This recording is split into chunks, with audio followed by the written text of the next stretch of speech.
সালমান শাহ যাতে ডনের সাথে পরকীয়ায় বাধা হতে না পারে সেজন্য নায়কের সাবেক স্ত্রী সামিরা সালমান শাহকে দুনিয়া থেকে সরিয়ে দেন। দীর্ঘদিন পর ডন গ্রেফতার হয়ে সবাই ভেবেছিল এবার বুঝি ন্যায় বিচার পেতে যাচ্ছেন সালমান শাহ, কিন্তু সেটি আর হলো না। ডন গ্রেফতার হবার পর এবার রাতের আধারে ভারতে পালিয়েছেন সালমান শাহের সাবেক নষ্টা স্ত্রী সামিরা। সালমান শাহের পরিবারের ঘনিষ্ঠ একটি সূত্র জানিয়েছে, অভিনেতা আশরাফুল হক ডন গ্রেফতার হওয়ার পর সামিরা বাংলাদেশ ছেড়ে ভারতে চলে গেছেন বলে তারা জানতে পেরেছে। তবে তিনি কবে এবং কিভাবে দেশ ছেড়েছেন সে বিষয়ে নিশ্চিত কোনো তথ্য সূত্রটি দিতে পারেনি। এদিকে সামিরার উপর অনেক আগে থেকে দেশত্যাগের নিষেধাজ্ঞা ছিল। ডন কিছুদিন আগে গ্রেফতার হবার পর সবাই ভেবেছিল সামিরাও গ্রেফতার হবে, কিন্তু কয়েকদিন পেরিয়ে যাবার পরেও যখন সামিরাকে গ্রেফতার করা যাচ্ছিল না তখনই শঙ্কা উঠেছিল সামিরা হয়তো পালিয়েছেন। এবার জানা গেল সে দেশে আত্মগোপনে থাকার পর এবার দেশ ছেড়েই পালিয়েছেন। কিন্তু কিভাবে একজন ওয়ারেন্টভুক্ত আসামি দেশ ছেড়ে পালিয়ে গেলেন তা নিয়ে নতুন করে প্রশ্ন উঠেছে আইন শৃঙ্খলা রক্ষাকারী বাহিনীর ভূমিকা নিয়েও।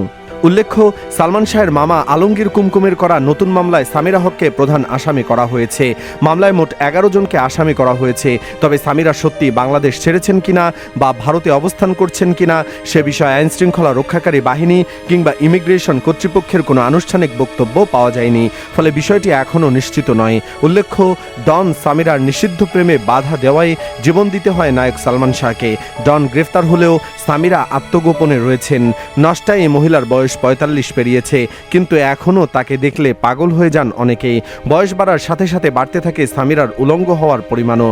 বিভিন্ন টক শো এবং সাক্ষাৎকারে সামিরাকে দেখা যেত আবেদনময় ভঙ্গিতে। অবশ্য উলঙ্গ আর বেহাপনাই সামিরার গোটা জীবনের একমাত্র উপার্জন। এই কামুক নারী কখনোই এক পুরুষে খুশি হতে পারেননি। বারবার জড়িয়েছেন অবৈধ সম্পর্কে, বারবার জামা কাপড়ের মতো পরিবর্তন করেছেন স্বামী। দুশ্চরিত্রায় নারী ডজনখানিক পুরুষের সঙ্গ পেয়েছেন। এমনকি সে রাত বেরাতে ড্রাইভারদের সাথে অনৈতিক কর্মকাণ্ডে লিপ্ত হতেন। সালমান শাহের সঙ্গে বিয়ের সম্পর্কে থাকা অবস্থাতেই সালমানের বন্ধু খলনায়ক ডনের সাথে অবৈধ সম্পর্কে জড়িয়ে পড়েন সামিরা। নিয়মিত তাদের হোটেলে যাতায়াত শুরু হয়। বিষয়টি জেনে সালমান শাহ সামিরাকে ডিভোর্স দেওয়ার সিদ্ধান্ত নেন, কিন্তু সফল হতে পারেননি। পেপারসে স্বাক্ষর করার আগেই শেষ হয়ে যান।